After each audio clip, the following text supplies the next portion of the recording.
This is Ballyfermot TV in association with West Dublin Access Radio, and we're here today at the Ballyfermot Civic Centre, where in a couple of hours there's going to be a protest against the water charges. The Right2Water campaign will be here protesting. So we're going to be getting a flavour of what's going on. We're going to be talking to maybe some of the protesters and some of the people involved in organising the protest, and just to get a feeling of what's going to be going on in the area and how the protest is going to go.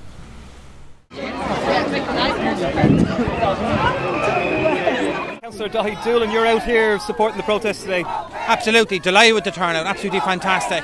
We've hundreds of people here. It's only 1:30, we'll be heading in a few minutes. We're going to march down through Inchicore, up onto the Naas Road, where we're going to have a rally, where we're going to be met with other feeder protests from Crumlin, from Drimna and from Walkinstown. It's a very, very good day, and I think by the close of business today, I've no doubt we'll be a step nearer victory and the scrapping of the water charges. We can all see the government are on the ropes, they're flailing around the ring, they're looking to spin, they're looking for concessions, they're looking involved in the blame game, but clearly we're not interested in concessions or spin. We want the water charges scrapped, put into the rubbish bin of history, never to be revisited again. I know on the topic of the paying the water charge, I know your own party Sinn Féin, Daithi, have sort of said that you're leaving it up to the people, and so the Journal did a poll today and some members of your party said they would pay and that our TDs and senators, some wouldn't. What's your own position on it? Well, my own position is very clear. I said it publicly about 2 weeks ago.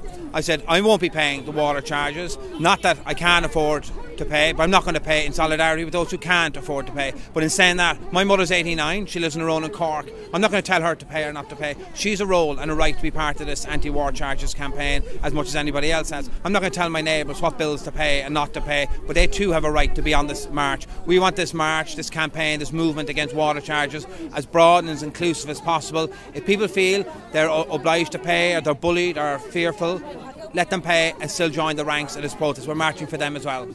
So here on Ballyfermot TV, we're here with Councillor Brid Smith. Brid, you've organised this rally today. You happy with the turnout? Well, it's not me that's organised it. I mean, I think this rally had its own sort of momentum because the Right2Water campaign has been organising rallies all over the country. There's 90 rallies all over the country, more than 20 of them in Dublin and another one in the city centre of Dublin. I'm delighted with the turnout and I think it's going to get much bigger than this. And we're going to pick up people in Inchicore and Bluebell as well. So you're going to be picking up people along the route? Yeah, absolutely, yeah. It's fantastic, yeah. Have you been following on social media the other protests that have been going on? I haven't had time. I'm too busy organising. Have you? Yeah, we've having a look now. What's big turnouts. Yeah, a lot of big turnout in Tala, big turnout in massive turnout in Swords, about 4,000 people. Yeah, that's right. Yeah, so I heard that. Yeah, no, a lot of people. It's fantastic. It's wonderful now. It really is. People are very motivated by this because water is a human right and we're being charged for it, and it's outrageous that they're doing that, so. And do you think this is going to make a difference in the end, Brid? Absolutely. I think the government may fall over this. This may be their last hurrah, as I said earlier on, because the government don't understand how we live. It's almost like they're on another planet.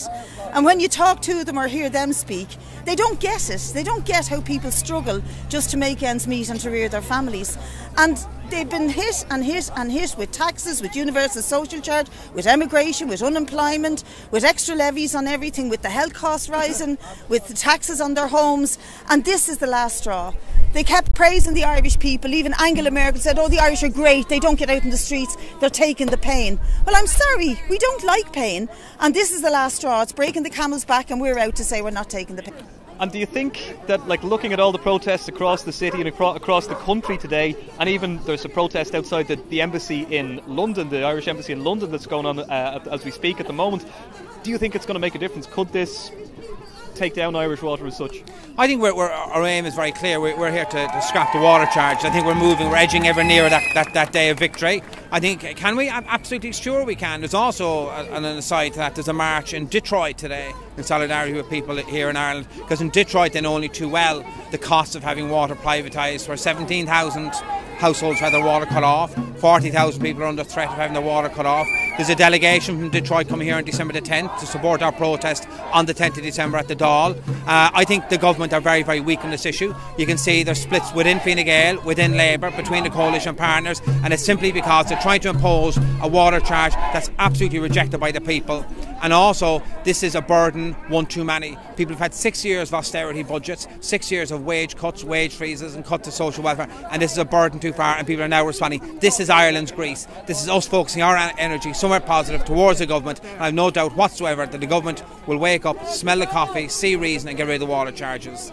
So Barbara and Emma, can you tell us why you've come out to this water charges protest today? Well, it's just about to take off here, but we're out here today to show the government that we are not prepared to pay for water charges that we are already paying for. It's double taxation, double pay, and we're not prepared to do it. If they're not prepared to pay it, why should we?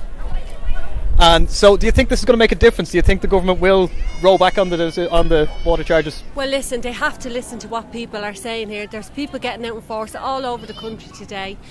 They have to listen to us. They haven't listened to us before, but it won't be for the one to try. And if people are not willing to get out and march today, they shouldn't be sitting at home complaining about it. If you don't want to pay it, get out and let them know you don't want to pay it. Okay, the march is about to head off there, so we'll let you go. Thanks very much. Right, thank you. So that's it from the Civic Centre here in Ballyfermot. The protest has gone on its merry way, heading down towards Inchicore and on beyond.